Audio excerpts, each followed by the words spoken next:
Deborah, you're supposed to do the introduction. Um, yes, hi. Let me see, live. I think we're live right now. Let me see.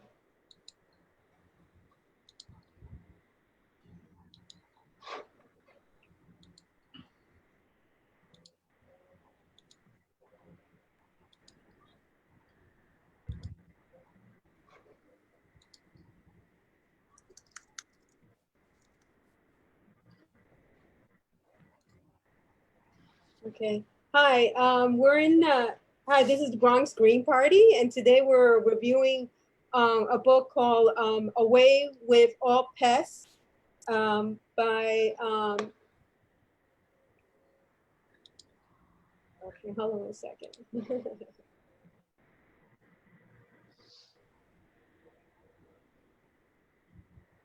Okay, Joshua Horn. He was a English doctor that went to China between 1954 and 1969, and he was there. He was there before the revolution in the 1930s, and then afterwards.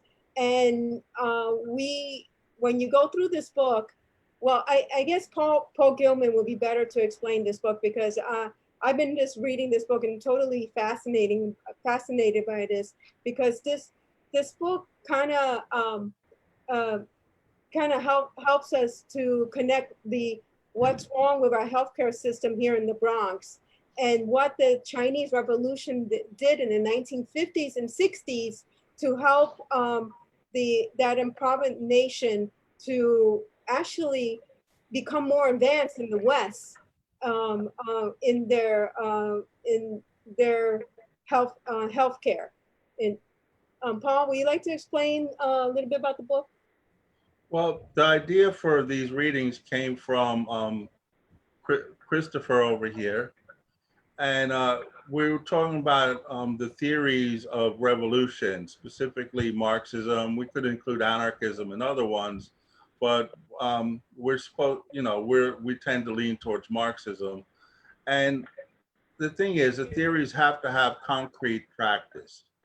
So this book, Away with All Pest, an English surgeon in the People's China, 1954 to 1969, by Dr. Joshua S. Horn, is all about the application of theory in real everyday practice. It took the theory out of the realm of, pie in the sky, let's hope to do it, and actually did put it in everyday life. And as they say, theory without practice is useless, and practice without theory is scattershot. I'm paraphrasing Mao there. And so I would like to begin the reading right now. And here is the actual book itself. Oops. If I can just say something real quick. Yes. To add to you, to add on to you, because I know now we're going to be broadcasting this on Vote Green. We're also going to be putting this onto our new YouTube channel, and we'll drop the link. Maybe we should drop the link now for the YouTube channel and how to find us on the YouTube channel. But we're trying to find several ideas to promote our ideas. Like we said, we support revolutionary socialism, anarchism. We're trying to build a movement. We're representing the Green Party. We're showing that the Green Party is a viable alternative to the two-party system. And we're trying to build a movement. And we're also trying to gain left unity, even to form alliances with other leftist organizations. So we thought about doing some of these reading groups. We're going to read some passages and then we're going to discuss it.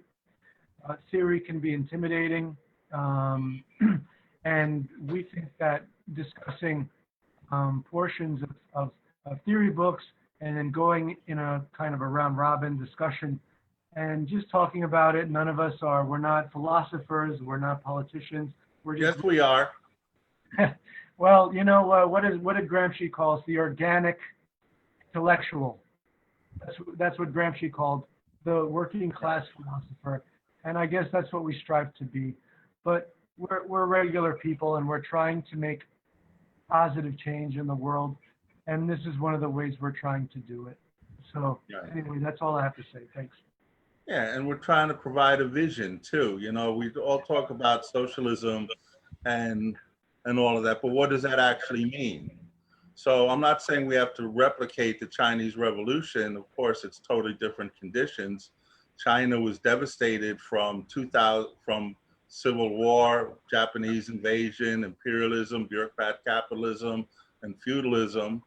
You know, and you know, from the glories of the Deng and the Sung and the Ming, all the way down to the Qing.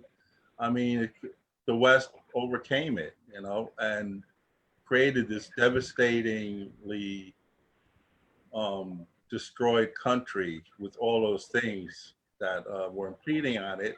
And they, in a relatively short period of time, they found their way out of the most horrific material conditions. And we're not saying, like I said, we have to replicate it. The conditions here are different. You know, we have an advanced, developed society, so we won't have to do a lot of the things they had to do, you know. And but hopefully this will be an inspiration and food for thought at the very least. Okay, so I will start. We're doing page 61 of the book, page 32 of the PDF, and the heading of this subchapter is democracy versus bureaucracy. You know, like who here has been subjected to the horrors of bureaucracy?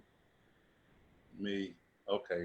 So this is, you know, kind of my way of dealing with all the crap I had to go through and hopefully find a better way. So I'll start now. Not a few foreign visitors to our hospital have commented on the democracy, which is apparent even on a brief visit. I have worked in the hospital ever since it was built in 1956, and I have encountered a deep-going democracy such as I have not met elsewhere. The doctors, nurses, orderlies, boilermen, administrators, party functionaries, um, maintenance workers, gardeners, nearly 900 of us all eat together in one huge dining room. We collect our own food and pay for it in food tickets brought once a month. My lunch on the average cost the equivalent of about a sixpence. I don't know what that was like in 1950s terms, but I'm sure it's pretty little. We all belong to the same trade unions, the fee for which is 1% of the salary. No one does any private practice, and everybody knows what everyone earns. In other words, you know, they're trying to break down barriers between people. That's why they do this, you know. So then there's some talk about breaking down a wage scale, and I'll skip that part and go with start. My experience during the 14 years in China is that the Chinese people have a richer cultural life, are more articulate, use their leisure time more profitably, and have clear understanding of where they want to go and how they are going to get there than any people I've ever met. That makes them rich, not poor. In other words, they live in a country that's impoverished by all the evils we mentioned before, but they still felt rich because they have a goal and a purpose. So then I'm going now to down with bureaucracy. Oh. I think most of my colleagues in England would agree that doctors and hospital administrators seem to be natural enemies. That is not so in China. All important administrative decisions are taken on the recommendation of a committee composed of elected representatives from every department. Administrative workers and party functionaries, in accordance with regulations enforced throughout China, are expected to spend 1 day a week doing such manual work in the hospital as sweeping the floors, stoking the furnaces, or serving food. This keeps them in touch with the actual situation and a powerful corrective for incipient bureaucracy. When a hospital director cleans a ward, he does so under the direction of the ward orderly, who can form a first-hand estimate of his attitude and deflate any tendency towards bureaucracy. Some regard it as a waste of time for skilled administrators to clean lavatories or shovel coal. There is, in fact, a contradiction between the scarcity of trained personnel on the one hand and the requirement that they spend part of their time in relatively unskilled labor on the other. The view of the Chinese Communist Party, however, is that the main contradiction lies not here, but in the tendency for those in position of authority to become bureaucrats who issue orders from their offices without investigating the problems they are dealing with and who gradually put their own interests first. This tendency is very powerful, and although exceptional strength of character may resist it, administrators can easily become bureaucrats unless they are confronted by a powerful corrective such as regular participation in manual labor. The shortage of trained personnel is only temporary, but the necessity to maintain the closest ranks between administrators and party functionaries and the masses of the people and to nip bureaucracy in the bud is permanent. Therefore, no matter that the 10,000 tasks carry out to be done, and all of them urgently, the Chinese Communist Party insists on regular participation of administrators and party functionaries in manual labor. My experience has been not that too much time has been spent in this way, but rather too little, since in the few years preceding the Cultural Revolution, there was a tendency for this excellent practice to go by the board. And that's the end of this reading for today. And now the floor is open for discussion. And does anyone have any thoughts on this? Yeah, I do. Yes. Okay. This book really, really touched me because I've gone through some really bad experiences with the medical community recently with a healthcare I had like a couple of months ago, and with my father when he had cancer back in 2007. And how and it's one part of the book that was really good that you didn't touch on was, you know, how the American medical system is very class oriented, and how many doctors, they have a very elitist view of even their patients, and I felt that in my personal interaction with doctors, and also when my father was sick with cancer. And one of the things that I liked about what they did in China back in the 50s is that they made the doctors and the orderlies and the nurses, they were part of a group that were there to help the patients. You know, it wasn't just one god or one, you know, person that decided how that was going to decide the you know, the health of a patient. So I thought it was I thought that was very good of what they did, you know, and they brought everything down to earth and made it more universal. So, Anyone else? Well, I've gone through similar things that Deborah's gone through as far as hospital doctors, you know, not really listening to patients. Deborah's talking about chapters where doctors are forced to actually deal with what is going on with the patients and not arbitrarily make these decisions without really even touching them. How many of us have gone through that? One of the reasons I chose this passage is because when you study the revolutions, it tends to be through amount of time, sort of these divisions arise. You know, when the revolution first happens, everybody's equal. You know, I mean, you're surviving and you have to get through. but then party functionaries tend to accrue special powers and interests. And so um, the big interest was to stop that process from happening, to make sure that everybody has a say, to keep the party equal, to keep the people equal. And one of the biggest divisions in all of society is the division between mental and manual labor. And just because someone has advantages of education and everything, that doesn't mean they should have more privileges than someone who sweeps the floor. In fact, someone who sweeps the floor may have more natural talent, but for whatever reason, life puts them there, and it's not always easy to get out of that. But So I this is a also way. thought I also thought we lose the importance of just manual labor. I mean, imagine if a hospital didn't have orderlies, the doctors wouldn't be able to treat the patient, if the place is dirty. And, I mean, it just reminds us that we're all interconnected, So, Right. Chris?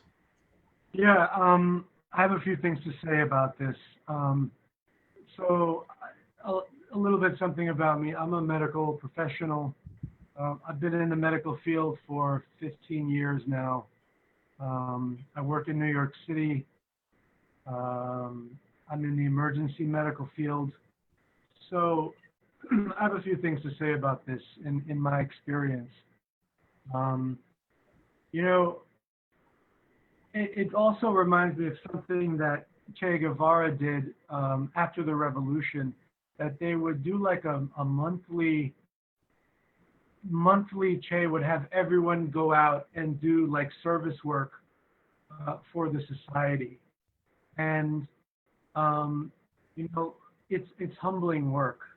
And one of the principles that I think is most important for socialists to remember is humility, and it's hard to have, and it's something that we should all strive for, is humility. And one of the ways to strive for humility is through manual labor, is hard work. If we're privileged enough to have a job where we don't do manual labor, we should try to find a way to be of service to remember. In my profession, they tried this pilot program. See, people can move up the chain and go into an administrative position. And, what we say in our job is once you go into the administrative positions, all you care about is numbers. You don't care about the workers anymore. You care about statistics and numbers. And it's like we always say, they forgot where they came from. And some of the best people that we worked with start moving up the chain and they completely change. And they tried this pilot program where I worked for about 2 years, where the first 2 levels in the administrative positions went back to working with patients, partially.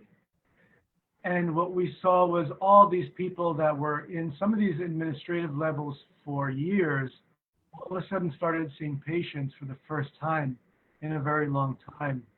And some of these people that treated us horribly, all of a sudden, and now they were even older.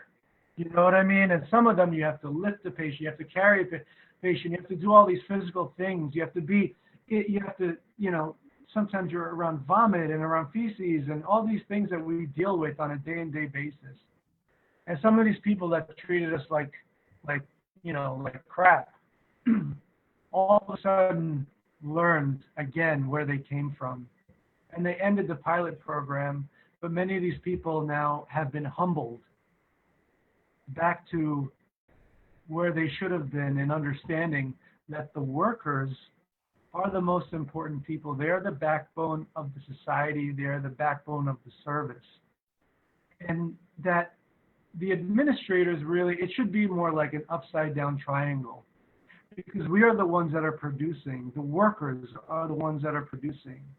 And the society needs the workers. They don't need the administrators. We could do without the administrator. All they do is tell us, well, look at your times and, do your thing. That once they saw what we do and understand the importance of what we're doing, and that they need us. Their job is to support us. And in a way, we're their boss, right? Yeah.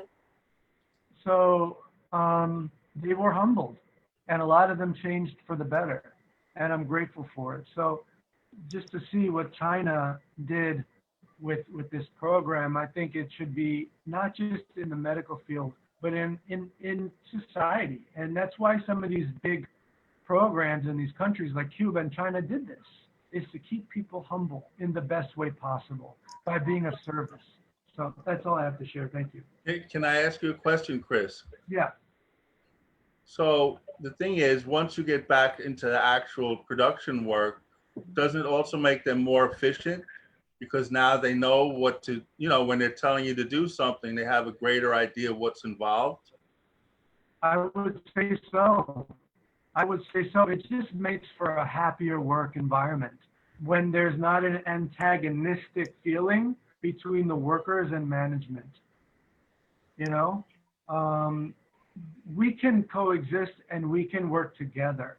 And we understand that there needs to be some level of supervision. It needs to be. It's not like we can just have total, a total unhierarchical system. You know what I mean? But when the leadership can lead and not be a boss, I think that's where the workplace can be a microcosm for a socialist society. Well, also you point out practice was carried out in all productive fields, not just the hospital. It's just that we're reading Dr. Joshua S. Horn's book, and of course he's a doctor, so that's the field he's going to report on. But there's also this report on what they call the Onway Watch Factory, which I read a long time ago, where they made everybody in the factory do not all at once, but you say you're the lens guy, right? Then like 1 week, you have to go and be a spring woman or whatever, work in a different department. That way, and the administrators had to do that. That way, when they're making plans to improve production, they have a greater idea of what's involved. It actually increased efficiency because now the administrators had a concrete understanding of when they made an order, how it was going to be carried out. And also this kind of thing was adopted by the Japanese later on in capitalist production, as a way of creating unity between the administrators and everybody else. And let's face it, who wants to spend 50 years just grinding out lenses or something, the watch glass or something like that. You become a better person if you have a wider variety of experiences, and you could even do that in the productive forces.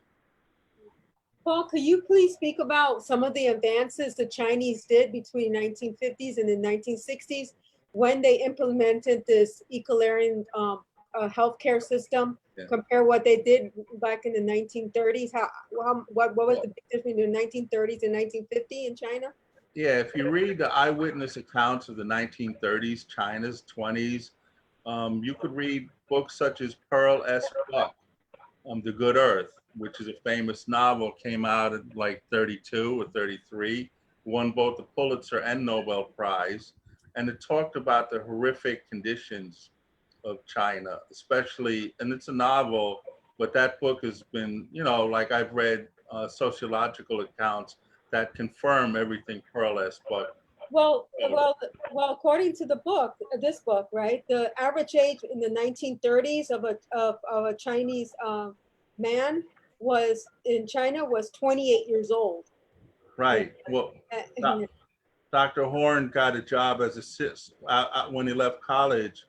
He got a job as a ship's surgeon that went to China, and he's sailing up in Shanghai up the Yangtze, and on the average you see 3 or 4 bodies every day floating down the river. Prostitution ran rampant.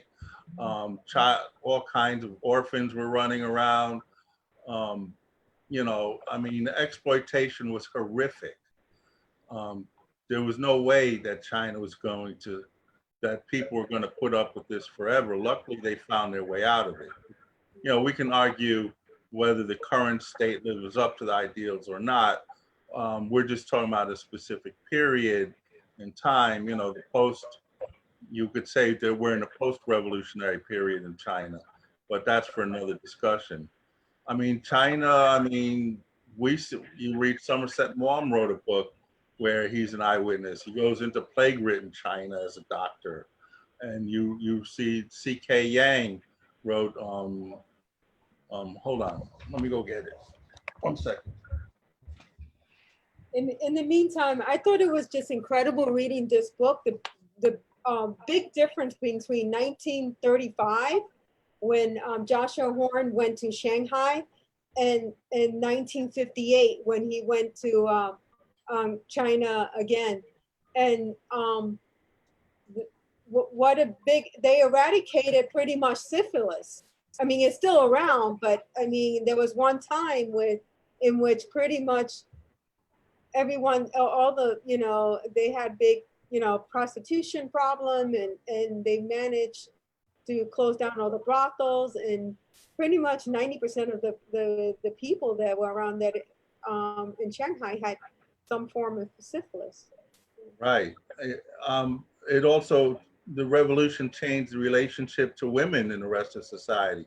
Women in China were incredibly oppressed, which is the biggest part of Pearl S. books. And I can recommend this book, which is, can you see that? Yeah, Chinese, yeah, I see it. Okay, it's Chinese Communist Society, The Family and the Village by C.K. Yang. It's actually 2 books bound in 1 volume.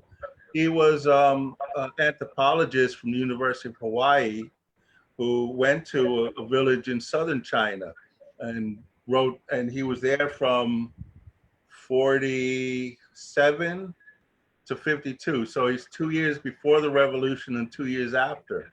And it's an incredibly detailed book of, you know, every aspect of the village. And there's a bibliography of other anthropologists that did the same thing.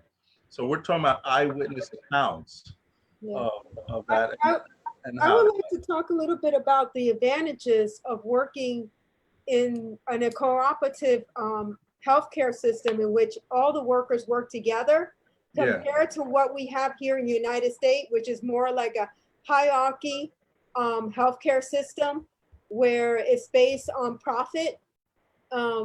So, you know, and what a big difference, you know, that, I mean, the dramatic change, the difference in 1935 to 1950s, because they incorporated this cooperative system that pretty much, you know, brought healthcare for the first time to many rural villages in China, and eradicated many diseases and in China, because they worked in a, and also the cooperative system, healthcare system also worked together with the political system, what was going on too.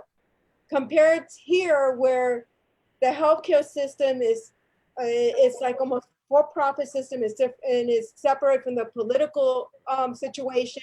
So you have places like in the Bronx, in the South Bronx, where people have no health care, they need more health care, and it's considered something separate from the political situation there in for people in the Bronx. Right. Because one of the first, so we're talking, one of the first things they did was recognize that China needs to modernize its healthcare, but they didn't have that many doctors. They had some doctors, you know, they were trained in the West, or there was missionary schools, and there was even the Rockefellers set up a medical school in China, but it was all there to serve like the upper classes. Very little of it filtered down into the vast masses. And they had this long history of traditional Chinese medicine, which was actually very good in some diagnostics and in holistic health. But it was also very feudalistic too. I mean, They were the same. You had the doctors that were in the city that were into money, and then you had the doctors who were traditional doctors that were more into like feudalism, and they were like, they had to be served, and the peasants had to give a lot of money to get even checked by the traditional doctors also. Right. And Deborah was talking about the rampant syphilis. And so they had to deal with that.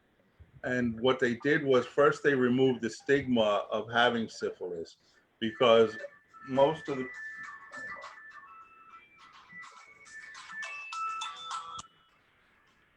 most sorry most of the people, women who and men who had women had it, they had it because they were first, a lot of them were forced into some form of sexual servitude. And the revolution probably saved millions of women's lives based on that. And so, they had to remove the stigma. They had to find people who are, people were saying, okay, you can come back to your regular life. We're sorry this happened to you. And they often retrained them and integrated them back into the village system. They also did it with addicts. They did kill a lot of the top opium and heroin dealers, but that was because they were in the service of feudalism. For the average, oh, for the average drug user, they, they retrained them, they gave them skills, and Well, yeah, and I think what China did and back in the 50s, they connected healthcare, right, where with changing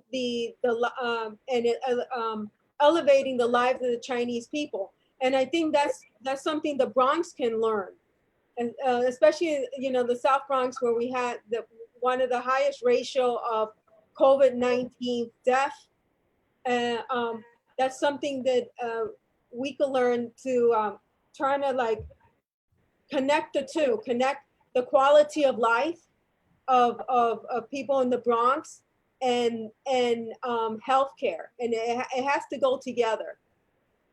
well, yeah, well, I just got a message from one of the local activist groups that Governor Cuomo wants to cut $19 billion from all social services.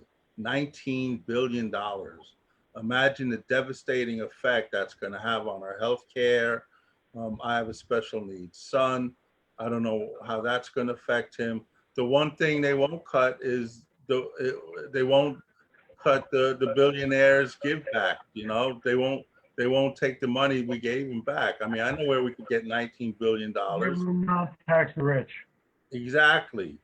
They will And not so tax Wall Street. Yeah.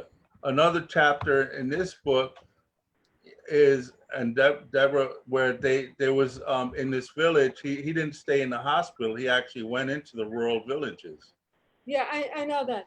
So I So mean, there was a snail creating schismotiasis in this one particular region, and in order to end it, they had to mobilize the masses into hunting these snails down. yeah, they had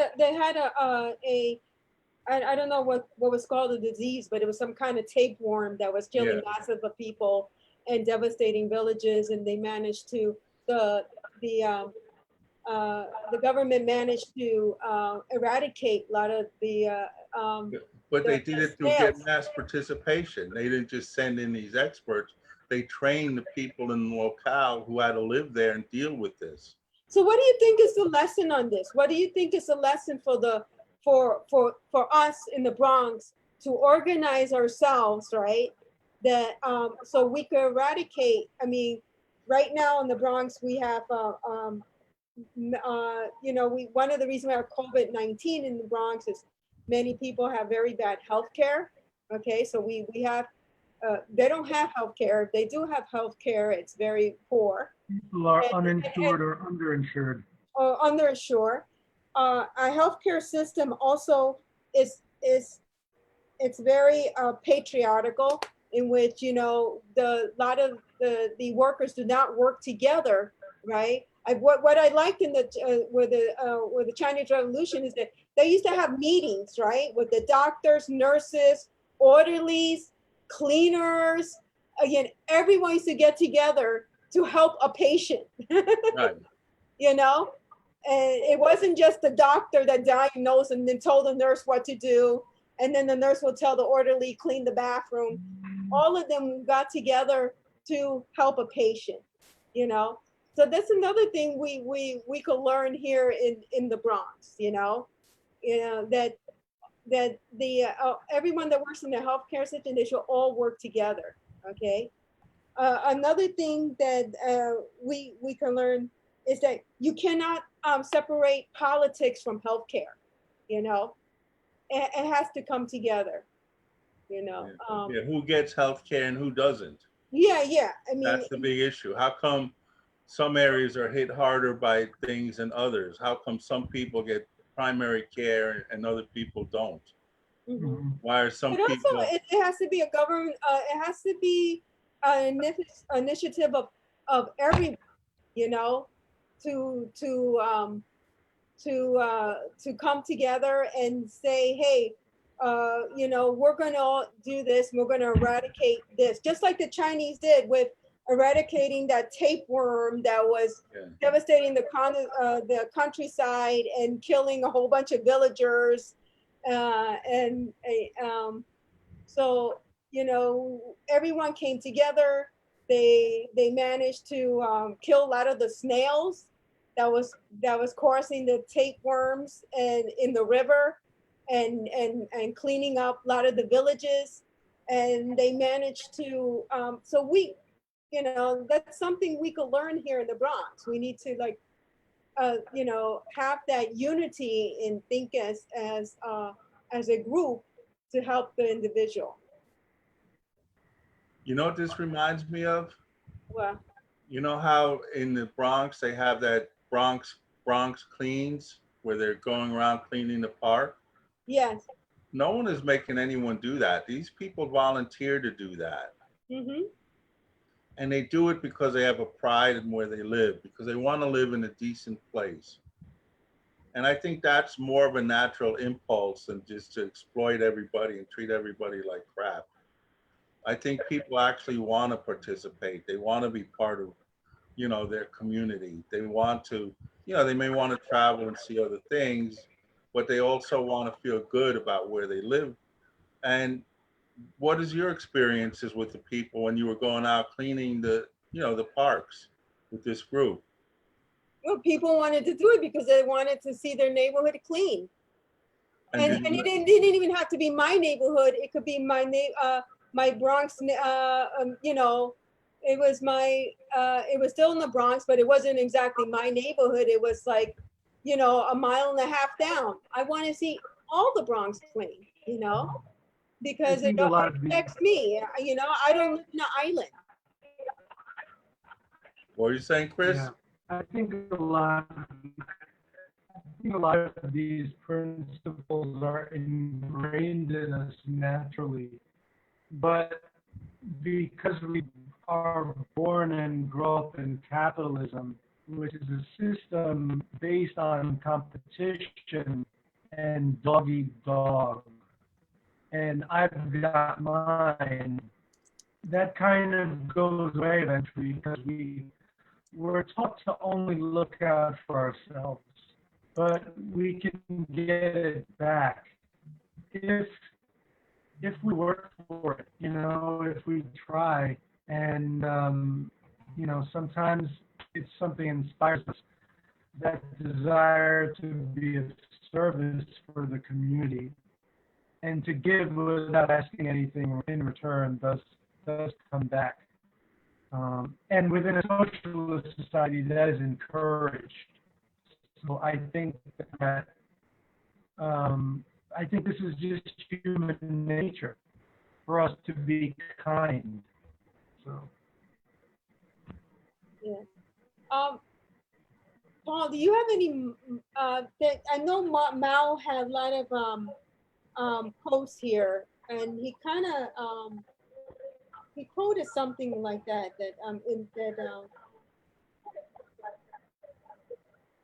to you get more with serving people than serving ourselves in the end. You get more out of life. So Well, you have to understand the Chinese Revolution came out of a very long, protracted revolutionary war. It took them about 21 years. And the actual fighting started, I guess, 1927. It didn't end until 1949, so that's um, almost 22 years.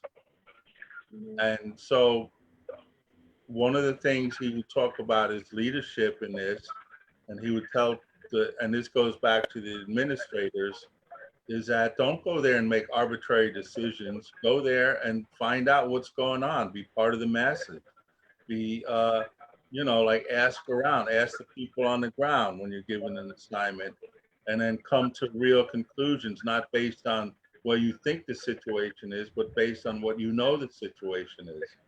And that's the idea, so by the time the Revolutionary War is over, they're applying those tactics to everyday life. And that's where you get like these administrators and everybody doing all the different jobs so that they can better talk to each other, so that they know the situation that they're dealing with.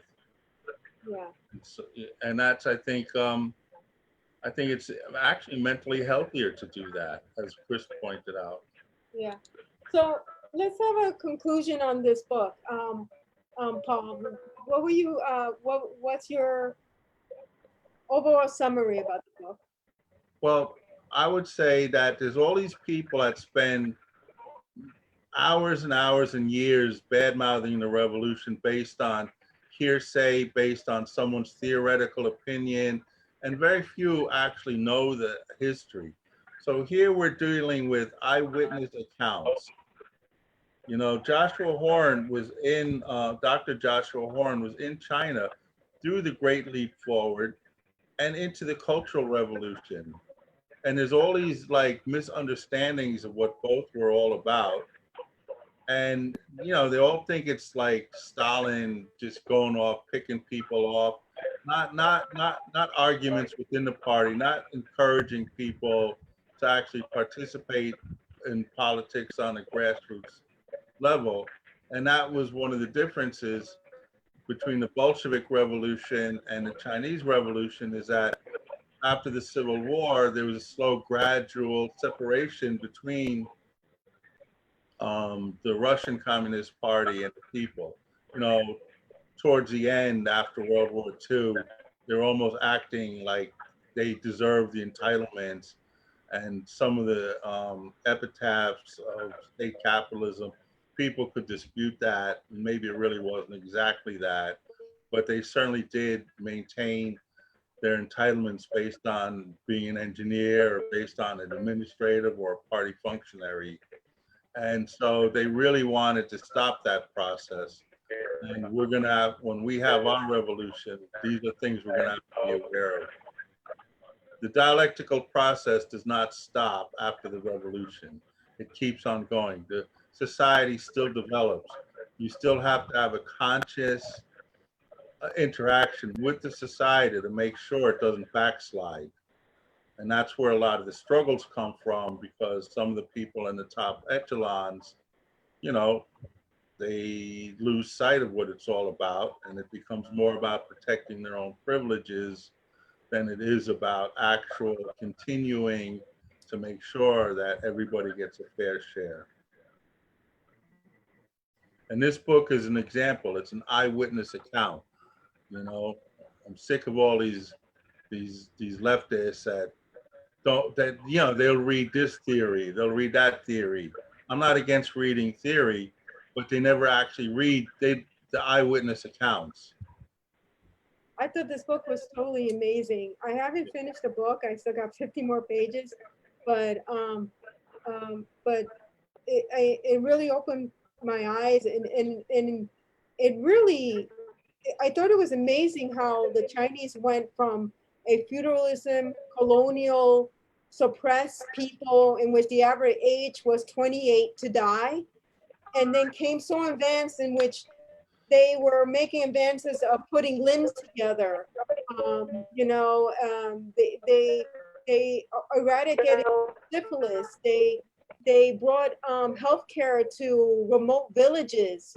In fact, their population was actually stagnant. And then when after this healthcare, they had they had a population that was exploding because the healthcare system was much better than in the 1930s. Right. So I mean, it really, I mean, I was very ignorant, about, the suffering of the Chinese people. I didn't know how much when I read the part of Dr. Horn's experience in Shanghai in 1935, and him talking about children being chained to the floor so they could keep on working, and the Chinese being beaten by the They do Japanese. that in Haiti now. Yeah, I They know. do that in Bangladesh now. I know, and then the thing is, this is still going on. But I just want to stick to this book for a second, and and I thought it was and also it opened my eyes also how unfair our healthcare system is in the United States, how patriotic it is, and how class driven it is, and that we could do something different to bring better healthcare and more humanity into the healthcare system, you know. Hey, here's another eyewitness account of the rural transformation by Jan Myerdale, Report from a Chinese Village. I mean, there are all kinds of people that went there and wrote all these books, But and I like to stick to this book, so you. I know. I'm saying you want eyewitness accounts. Yeah. I I mean, there's other books, but this is not the lone voice in the wilderness. There's a lot of other stuff confirming this. But we're talking about this book right now. Yeah. Okay. You're right. I'm not sidetracked. I'm just talking about the veracity. You get all these nutty people that, they can't accept the fact that other people, especially people of color, are more advanced in some ways than our Eurocentric, chauvinistic kind of. Well, our empire's falling. Look, look what it came up with in the last election and this one. Yeah. So Chris, do you have any last words? I just got a few things to say before we wrap it up. This was really informative. Revolutionary China, Maui, all that stuff is probably where I acknowledge the most in terms of the different revolutions of the 20th century. So I really enjoyed hearing it and participating, and especially hearing Deborah and Paul discuss the book that have more experience with it, read more of it before we met this evening. So I really enjoyed it. I hope we do more of these readings and just do more interesting stuff with the platform we have. This is going to go on YouTube, I believe, so I'll do the YouTuber thing. Please like and subscribe. Hit the bell for notifications. So we get bumped up in the algorithms, so you can see more of these. So yeah, I hope it was entertaining and informative, and we're gonna do more, and I think it went well. Thank you guys. Paul, Yeah. can you show the book one more time? So for after Jennifer, you're probably going to be next. Okay. Yeah. Paul, can you show the book one more time? And See? I also put I will also put a link to for the PDFs you could read for free on the internet. I really, really urge people to read this book. It's about China in the 1950s, but it also pertains a lot to what's going on in the United States and how we could change and how we could improve our political system and our healthcare system. So read Away with Pest. Yep, and I need a dentist, so.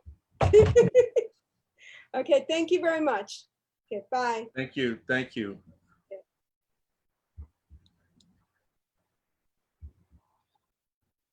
I hope the meeting's not over, because we have to do one thing.